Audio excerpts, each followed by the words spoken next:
این روزا بازی همستر کامبت خیلی مورد توجه قرار گرفته. میخوام تو این ویدیو مطالبی رو بهتون بگم که تا حالا هیچکی بهتون نگفته. پس حتما ویدیو منو تا آخر ببینید. به نام خدا سلام، من ساناز امینی هستم، متخصص سوژوک تراپی. امروز میخوام بازی همستر کامبت رو از یه دیدگاهی مورد بررسی قرار بدم که تا حالا مطمئنم هیچ کس بهتون در این مورد چیزی نگفته و مطالب براتون حتما تازه خواهد بود. پس این ویدیو رو تا آخر ببینین و مطالبش رو از دست ندین، مطمئنم که به دردتون میخوره. ببینین الان این بازی خیلی معروف شده و خیلی‌ها دارن این بازی رو انجام میدن. من اصلا به این کار ندارم که آیا این بازی پول در میاد ازش یا در نمیاد یا اینکه درست هست یا نیست. این مطالب توی شبکه‌های اجتماعی خیلی زیاده و خیلی‌ها دارن در مورد صحبت میکنن و من هم نمیخوام وقت شما رو با این مطالب بگیرم. امروز میخوام در این مورد باهاتون صحبت بکنم که اگر که شما میخواین این بازی رو شروع کنید یا اینکه دارین انجامش بدین، بدونین که چه اثراتی ممکنه روی بدنتون بگذاره.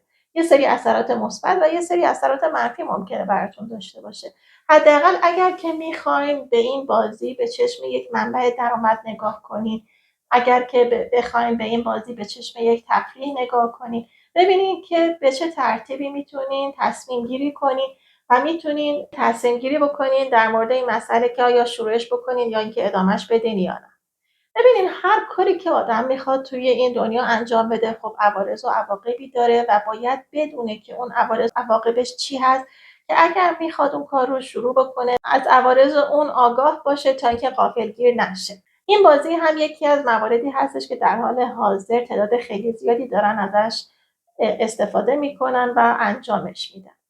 ببینید من دو تا مورد خیلی مهم میخوام بهتون بگم. تا آخر باید با من همراه باشین تا اینکه بدونید این دو تا موردی که توی بدن ممکنه ایجاد بشه، دو تا اثری که ممکنه این بازی روی بدن بذاره چه مواردی هست. من میخوام از دیدگاه سوجوک این ماجرا رو براتون تحلیلش بکنم. مورد اولی که میخوام در موردش باهاتون صحبت بکنم اینه که اگر ویدیوهای قبلی منو دیده باشین و با سلوک آشنا شده باشین میدونین که این نوک انگشتان انطباق مغز هستن. هم توی انگشت شست و هم توی این قسمت ها انطباق مغز هستن. چرا؟ چون توی انطباق استاندارد کلا شست نشون دهنده سر و گردن و مغز هست و توی انطباق حشرات ما نوک انگشتان دیگه رو هم انطباق مغز میدونیم. وقتی که شما شروع میکنین به این حالت روی صفحه موبایل میزنی چه اتفاقی براتون میفته؟ شما انطباق مغزتون مدام داره تحریک میشه. انطباق مغز که تحریک بشه چی میشه؟ انرژی داغی توی بدن خیلی زیاد میشه. حالا اگر این انرژی داغی که توی بدن زیاد میشه برای شما مناسب باشه و شما به اون انرژی داغی احتیاج داشته باشین، اتفاقی که توی بدن شما میفته اینه که خیلی از مشکلاتی که در اثر کمبود انرژی داغی توی بدنتون ایجاد شده میتونه برطرف بشه و همچنین یک حس هیجان به شما میده و این حس هیجان شما باعث میشه که لذت ببرین از انجام این کار. یعنی شما اوایل که شروع میکنین به تپ کردن یعنی که به زدن روی موبایلتون ممکنه براتون خیلی هیجان انگیز باشه و جالب باشه، مخصوصا چون این عددش هم هی میره بالا، یک هیجان خاصی توی بدنتون ایجاد میشه و انرژی داغی رو توی بدن شما زیاد میکنه. پس بنابراین تا یه حدش خیلی هم ممکنه برای سلامتی شما مفید باشه به دلیل این ضربه هایی که با نوک انگشتانتون روی یه چیزی میزنید. خیلی وقتا کسانی که سردرد دارن من بهشون میگم اگر شما به این ترتیب روی میز ضربه وارد بکنید ممکنه که سردردتون خوب بشه، چون که توی قسمت سرتون انرژی های مورد نیاز در جریان قرار میگیره و حالتون رو بهتر میکنه. خب تا یه حدش خیلی هم خوبه، خیلی پیشنهاد خوبیه که از این بازی استفاده بکنید. ولی اگر این از حد بگذره چه اتفاقی میفته؟ اگر که شما این زدن روی گوشی رو مقدار خیلی زیادی انجام بدین، چون که اینطور که مشخص هست وقتی که میخواین این بازی رو شروع بکنین حتما باید تعداد سکه‌هایی که میگیرین از میلیون بگذره چندین میلیون بشه تا اینکه بتونین پول دریافت بکنین. پس بنابراین ممکنه که شما از صبح تا شب هر وقت که فرصت پیدا کردین دلتون بخواد ضربه بزنین که مقدار سکه‌هاتون رو بیشتر بکنین. پس بنابراین خیلی این کار رو دارین انجام میدین. انرژی خیلی زیادی داره مغزتون میگیره، انرژی داغی خیلی زیادی داره توی بدنتون پخش میشه. تبعاتش چیه؟ تبعاتش یکی از موارد خیلی مهمش اینه که ممکنه که در آینده به این ماجرا اعتیاد پیدا بکنید. ببینید اصلا کلا پایه و اساس اعتیاد به مواد مخدر چیه؟ اینه که شما وقتی یه مواد مخدر رو استفاده بکنین، انرژی داغی رو در بدن شما در مرحله اولش میبره بالا. انرژی داغی که میبره بالا، شما توی ذهنتون یک هیجان و یک شعف خیلی زیادی ایجاد میشه که این انرژی داغی حس و حال خیلی خوبی رو ممکنه به شخص بده، اون اولی که از مواد مخدر استفاده میکنه. ولی بعد خیلی راحت اون مغز شما سرد میشه، چون که اون انرژی داغی وقتی انتقال پیدا میکنه به کل بدن و دیگه ادامه دار نیست، باعث میشه که بدنتون سرد میشه و دوباره میخواین به سمتش برید. خیلی وقتا هستش که شما اگر این بازی رو دارین انجام میدین، وقتی که میذارینش کنار احساس نیاز پیدا میکنین، فکر میکنین که دلتون میخواد بریم باز همین کار رو انجام بدین. دلیلش چیه؟ به خاطر اینه که اون انرژی داغی وارد قسمت‌های دیگه بدنتون شده، حالا اینجا دیگه کمه، پس بنابراین دوباره میخواد که شما این کار رو انجام بدین تا انطباق مغزتون ضربه ایجاد بشه و باعث بشه دوباره انرژی داغی در بدنتون جریان پیدا بکنه و این ماجرا همینجوری ادامه پیدا خواهد کرد. حالا اگر کلا این بازی مقطعی باشه، یعنی مثلا فرض کنید بگن که 1 سال 2 سال شما میتونین با تپ کردن، با زدن روی گوشی این سکه ها رو بگیرین و پول به دست بیارین و بعد از اون دیگه روش دیگه ای بشه، این کار دیگه ادامه پیدا نکنه، شما اون موقع است که بدنتون احساس نیاز پیدا میکنه به چیزی که بتونه انرژی داغی رو توی بدنتون ببره بالا و همین روند رو براتون داشته باشه. پس یعنی یه جور عادت کردن کاذب به شما میده و یک جور انرژی داغی کاذب توی بدنتون ایجاد میکنه. اینها باعث میشه که یه همچین مشکلی که الان خدمتتون توضیح دادم پیش بیاد. مشکل بعدی که ممکنه پیش بیاد اینه که خیلی از بیماری هایی که توی بدن انسان ایجاد میشه به خاطر زیاد شدن انرژی داغیه. شما وقتی که این کار رو انجام میدین، ممکنه توی بدنتون چون انرژی داغی خیلی زیاد شده، اون انرژی سرماتون رو بخوابونه. چه کار کنه؟ روی کلیه هاتون حتی اثر بذاره. وقتی روی کلیه هاتون اثر بذاره، کارکرد کلیه شما رو کم میکنه. کارکرد کلیه‌تون که کم میشه، بدن به تقویت کلیه احتیاج دارید. اگر که تقویت کلیه نکنین، انرژی سرما در بدنتون کمه. انرژی داغی خیلی زیاد میشه توی بدنتون. و این ناهماهنگی ها باعث ایجاد بیماری هایی توی بدن میشه. یکی از مشکلات انرژی داغی ریزش موه.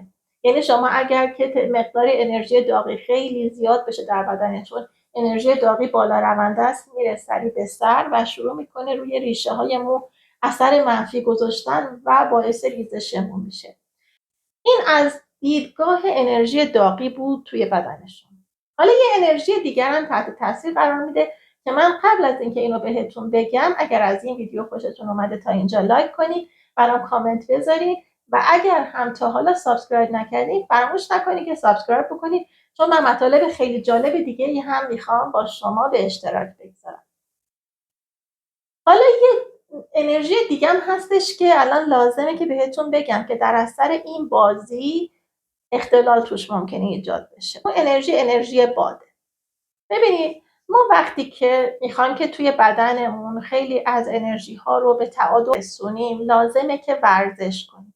ورزش کردن به خاطر اینه که شما یه قسمت خاصی از بدنتون رو حرکت بدین، توش که تحرک ایجاد میشه، باعث میشه گردش خون اونجا خیلی بیشتر بشه، انرژی ها بهتر انتقال پیدا بکنه و حال بهتری رو پیدا بکنه.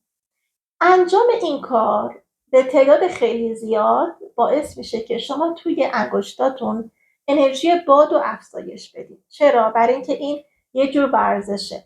در حقیقت شما دارین به این انگشتاتون یه جور ورزش میدید. این ورزش اولش خوبه به خاطر اینکه دست شما رو از حالت سکون خارج میکنه و ایجاد انرژی توی انگشتای شما میکنه. ولی وقتی که این از حد بگذره که مقدارش خیلی زیاد بشه، کاری که میکنه اینه که انرژی باد رو توی انگشتان شما زیاد میکنه، به خاطر اینکه شما دارین یه سره این کار رو انجام میدین، دستتون داره در حقیقت این حرکت رو میکنه، بدن که متوجه نمیشه که شما الان دارین بازی میکنین یا اینکه کار دیگه رو انجام میدین، به هر حال این حرکت رو میبینه وقتی این حرکت مدام داره انجام میشه یعنی شما دارین مدام یه ورزشی رو تکرار میکنین. این ورزشی که تکرار میکنین اگر انرژی باد توی بدنتون کم بشه خیلی هم خوبه و انرژی باد رو توی بدنتون زیاد میکنه و باعث میشه که کبد و کیسه صفراتون بهتر کار بکنه. ولی اگر مقدارش خیلی زیادتر شد یعنی از اون چیزی که شما نیاز دارین، اگر که این کار رو بیشتر از حد انجام دادین و توی بدنتون انرژی باد خیلی زیاد شد چه اتفاقی میفته؟ اول از همه در شما ایجاد خشم و عصبانیت میکنه، یعنی روی اعصاب شما اثر منفی میذاره. یعنی اینکه شما اگر که انرژی باد رو خیلی توی بدنتون زیاد بکنین روی کبدتون و روی کیسه صفراتون اثر میذاره. تو مرحله اول روی کیسه صفرا اثر میذاره، انرژیشو خیلی زیاد میکنه و این انرژی خیلی زیاد باعث ایجاد خشم‌های زودگذر میشه. پس اگر خیلی این کار رو انجام دادیم و دیدین که بعد از یه مدتی اعصابتون یه مقداری خراب شد، بدونین دلیلش چیه. به این دلیل هستش که انرژی باد در بدن شما زیاد شده و لازمه که انرژی باد رو به تعادل برسونید. هر انرژی توی بدن زیاد بشه برای شما مشکل ساز میشه. پس حتما باید به این دقت بکنید که همیشه انرژی ها باید در بدن ما به صورت تعادل وجود داشته باشن. بعد از اینکه شما یه مدتی این کار رو انجام بدی انرژی باد توی کیسه صفراتون زیاد میشه، این ماجرا اگر ادامه دار بشه تبدیل به ین میشه، تبدیل به یه مشکل مزمن میشه و این مشکل مزمن میاد روی کبد شما اثر میذاره و کبد شما رو تحت تاثیر خودش قرار میده و باعث ایجاد کینه و ایجاد خشونت میشه در ذهن انسان. به دلیل اینکه انرژی باد اگر خیلی زیاد باشه هم میتونه انسان رو دچار کینه بکنه و هم میتونه انسان رو دچار خشم بکنه. پس بنابراین این نتیجه رو ما میگیریم که شما اگر که این حرکت رو خیلی زیاد انجام بدید ممکنه در طول مدت طولانی تر چنین اثری رو روی کبد شما بذاره و باعث مشکلاتی در بدن شما بشه. ببینید بعضیا میان مطرح میکنن میگن که این یه بازیه. خب یه بازیه و چه فرقی میکنه با بازی های دیگه؟ ما عادت داریم همیشه بازی میکردیم، حالا الان میایم یه بازی میکنیم که آخرش هم بهمون پول بدن. خب ببینید وقتی شما دارین یک بازی دیگه ای رو انجام بدین، صرف نظر از اینکه کلا موبایل و تبلت اگر زیاد استفاده بشه ممکنه برای سلامتتون ضرر داشته باشه که در این مورد هم من بعدا یک ویدیو براتون درست میکنم و میتونین مطلب در این رابطه هم بشنوین. ولی صرف نظر از اون ماجرا وقتی شما دارین یه بازی دیگه ای رو انجام میدین با انگشتتون دارین مثلا فرض کن کارهای مختلف روی اون بازی انجام بدین، کارهای مختلفی انجام میشه، یک حرکت یک روند انجام نمیشه. پشت سر هم شما یک حرکت مشخص رو نمیکنین، کارهای مختلف رو دارین انجام میدین، حالتهای مختلفی داره ایجاد میشه. ولی این بازی مشکلی که داره اینه که شما یک کاری رو پشت سر هم دارین انجام میدین. این کاری که دارین پشت سر هم انجام میدین اثری که توی ذهن و توی روان شما میذاره خیلی فرق میکنه با اثری که یک بازی طولانی مدت انجام بشه و کارهای مختلفی شما روش انجام بدید. به هر حال انجام چنین کارهایی به صورت بازی که شما در روز مثلا 1 ساعت 2 ساعت 3 ساعت یه بازی رو بکنین و بذارین کنار هیچ اشکالی نداره، تفریحه و میتونه براتون لذت بخش هم باشه. شما رو ممکنه که از زندگی روزمره یه مقداری فاصله بده و احساس بهتری تو شما ایجاد بکنه. ولی وقتی که میخواین ازش درآمد داشته باشین و میخواین از صبح تا شب این کار رو انجام بدین که فکر میکنین بیشتر پول در میارین و درآمد بیشتری خواهید داشت، این مشکل ساز میشه برای اینکه شما از صبح تا شب حواستون نیست، مدام مشغول انجام این کار هستید. ویدیوهای جالبی هم روی شبکه‌های اجتماعی الان داره پخش میشه که افراد مثلا دارن غذا درست میکنن مدام دارن رو موبایلشون میزنن، دارن نمیدونم با دوستشون حرف میزنن، تلفنی حرف میزنن، مدام دارن رو موبایلشون میزنن. این میشه به عنوان یک کاری که شما صبح تا شب یه سره دارین انجام میدین و اینه که مشکل ساز میشه برای شما. وگرنه بازی یه اشکالاتی داره، اون اشعه هایی هستش که از موبایل یا تبلت به بدن انتقال پیدا میکنه یا ممکنه روی چشم اثر نامطلوبی بذاره. اونا در موردش بعدا صحبت میکنیم، اونا بحثش جور دیگه است. مشکلی که ما الان داریم تداوم این بازی هستش که از صبح تا شب میخواد انجام بشه. بنابراین شما با گوش کردن به این ویدیو و از این جنبه به این ماجرا نگاه کردن میتونین الان تصمیم بگیرید که من اصلا به شما نمیگم که این بازی رو انجام بدین یا انجام ندین، ولی با دونستن این مطالب میتونین انتخاب بکنین که آیا براتون ارزش داره که این بازی رو انجام بدین، با توجه به اینکه خب درآمد خیلی زیادی داره و بعضیا ممکنه این فکر رو بکنن که ما هر کاری رو بخوایم بریم شروع بکنیم ممکنه که برای بدنمون ضرر داشته باشه یا منفعت داشته باشه. من اصلا روی این بحث نمیکنم. شما الان ممکنه که برین فرض کنید راننده یه تاکسی بشین، میگه خب اینم ممکنه که توی خیابون که داره میره تصادف کنه، ممکنه خیلی اتفاقات بیفته، ممکنه اعصابش به خاطر ترافیک خورد شه یا هر چیز دیگه ای. بله، هر کاری که میخواد پول در بیاره ممکنه سختی های خودش رو داشته باشه و اثرات مختلفی روی بدن داشته باشه، ولی چیزی که باعث شد من به خاطرش این ویدیو رو درست بکنم اینه که شما بدونین مزایا و معایبش رو برای بدنتون و بتونین بهتر انتخاب بکنین که آیا با توجه به این مطالبی که من بهتون گفتم دوست دارین این کار رو انجام بدین یا نه، براتون صرف میکنه یا نه. به هر حال از این دیدگاه هم لازمه بهش فکر بکنین. خیلی ممنون از اینکه این ویدیو رو تا آخر با من همراه بودین و مطالب من رو شنیدین. امیدوارم که براتون مفید باشه. تا ویدیو دیگه همه شما رو به خدای بزرگ میسپارم. خدا نگهدار.